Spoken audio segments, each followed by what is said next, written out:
In modern-day Japan, a clandestine force operates from the shadows, a unit of elite intelligence operatives known as ninja.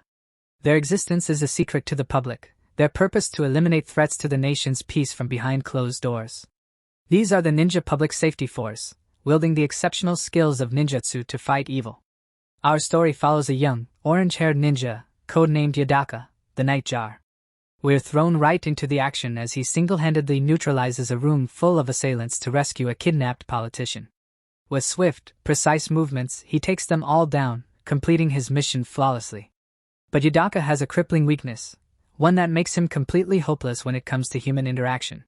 After rescuing the politician, he's instructed to hand the man over to the recovery team. However, the man, eternally grateful, offers to repay him. The sheer awkwardness of the 5-minute conversation is too much for Yodaka to bear. In a classic ninja move, a stealth retreat, he distracts the man and vanishes into thin air, leaving the politician bewildered. His reason? He just couldn't stand the social pressure of talking to a stranger. This social anxiety is his greatest challenge. His superior notes, "God forbid I ask you to talk with a stranger for 5 minutes." And his next mission will force him to confront this fear head-on. Yodaka is assigned a new task, a bodyguarding mission for the foreseeable future. His target? At first glance, she appears to be just an average high school girl. For a ninja who can face down a room of armed thugs without flinching, this should be easy. But for Yodaka, it's his worst nightmare. He's terrible at talking to men, but as his colleague points out, who can you talk to then? He's absolutely awful at talking to girls. As our socially anxious ninja, Yodaka, begins his bodyguard assignment, the stakes are immediately raised. His superiors are well aware of his unique personality. While he excels in combat, they know his social skills are non-existent. The mission requires him to interact with people, a concept that goes against everything he's ever been taught about stealth and staying in the shadows.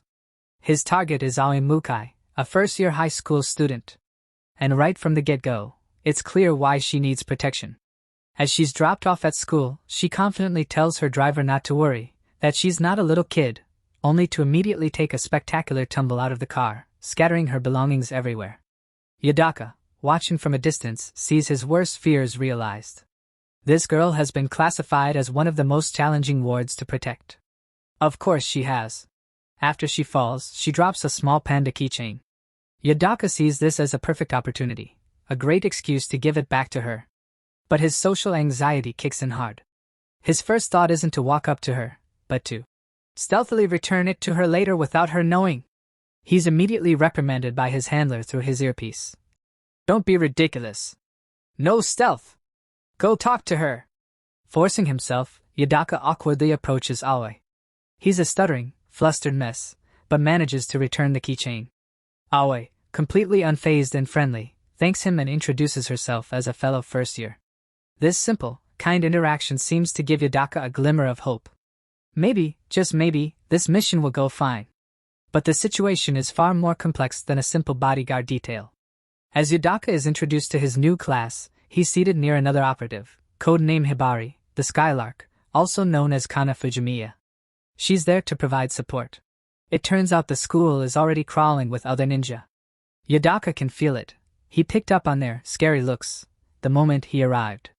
These other operatives are embedded as students, teachers, and neighbors, all part of a massive effort to protect Aoi without her ever knowing.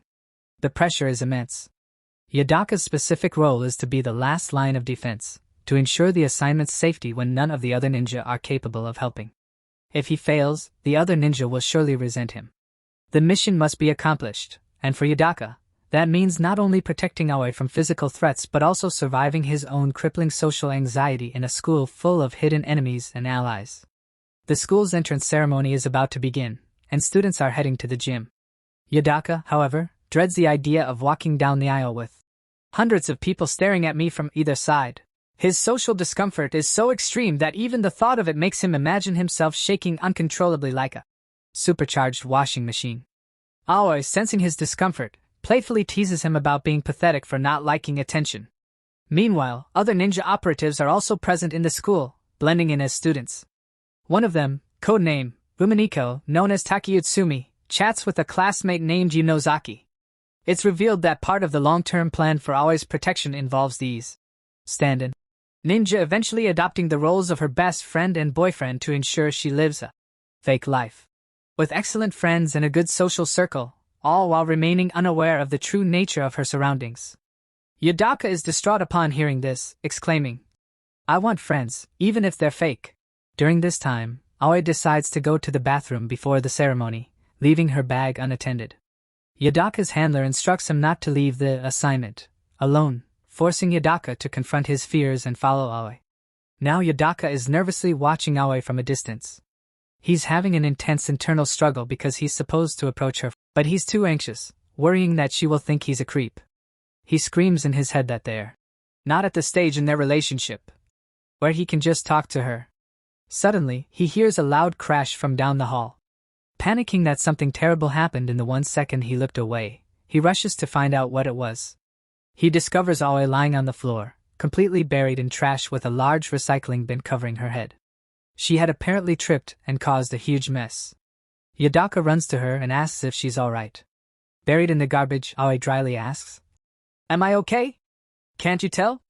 A moment later, however, she sits up and with a straight face tells him, "I'm completely fine," leaving him bewildered. Despite the chaotic start, Aoi thanks him for helping her clean up. As they head towards the gym, it becomes clear that Yodaka and Aoi have yet to reach a comfortable stage in their relationship for casual conversation, much to Yodaka's frustration. Back at the gym, Hibari, Kana Fujimiya, reports that Aoi hasn't arrived. Another operative assures her that Yodaka has eyes on the assignment, hinting at Yodaka's reputation within the ninja cohort. The scene shifts to a tense encounter as Yodaka and Aoi are confronted by a male teacher, who questions why they aren't at the entrance ceremony. He demands their names and classes, while secretly preparing a syringe disguised as a pen. Yodaka, with his heightened ninja senses, immediately recognizes the danger. He realizes the pen's tip is a syringe, and the teacher is a potential threat. As the teacher, identified as Shun Nakamura, attempts to inject Yodaka, the young ninja swiftly counters the attack with a precise strike. He effortlessly disarms and incapacitates Nakamura, all while maintaining a calm demeanor and ensuring Aoi doesn't notice the true nature of the confrontation. Yodaka's superior instructs him to eliminate him before the assignment notices, and Yodaka confidently responds, "Roger that."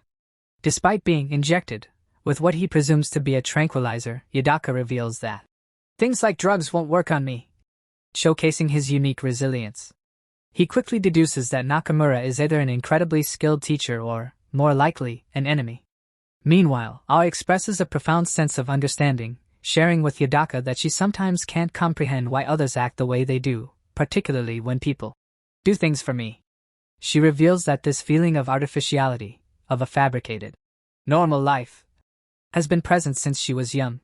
This implies that she may have subtly noticed the presence of the public safety ninja watching over her throughout her life. The scene transitions to after the ceremony, where students are heading to their classrooms. Yodaka's attention is on Aoi, who is approached by Hibari, the fellow ninja operative, inviting her to go home together. Yodaka's handler reminds him that his job is to protect Aoi, and to do so, he needs to befriend her. This directive throws Yodaka into a state of internal turmoil. As a shinobi living in the shadows, his training dictates forging no ties, and the thought of forming a genuine connection fills him with panic. He struggles with the idea of actively seeking friendship, mumbling to himself about his inability to handle the social aspects of joining a new organization or being asked about his background.